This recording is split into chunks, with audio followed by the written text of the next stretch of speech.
सर्दी जुकाम साइनस हो तो आपको उसके एक्यूप्रेशर पॉइंट्स बताती हूँ। आंखों के एज पे और नाक के अपर लेवल पे इसका जो पॉइंट है, इसका जो जॉइंट है वहां पे पॉइंट है इसका। ऐसे प्रेस करना है 10 सेकेंड इंटू 3 बार। Point number 1। पॉइंट नंबर 2, यहाँ नाक की हड्डी है उसके एज पे। पॉइंट नंबर 3, ये नॉस्ट्रिल एंड होता है उसके एज पे। पॉइंट नंबर 4, चीक बोन्स के जस्ट नीचे अपवर्ड्स प्रेशर के साथ ऊपर की तरफ प्रेशर दें। पॉइंट नंबर 5, यहाँ टेम्पल एरिया, यहाँ बहुत डेलिकेट एरिया है, सॉफ्टली प्रेशर दें 10 सेकेंड 3 बार। ऐसे घुमा भी सकते हैं।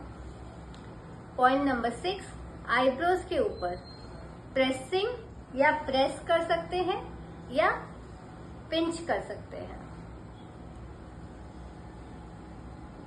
3 टाइम्स।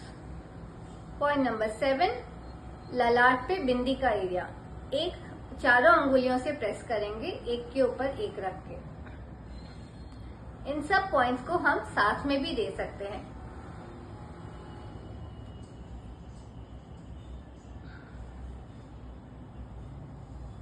और आपको सर्दी जुकाम में जल्दी तुरंत आराम मिलेगा। जय भगवान।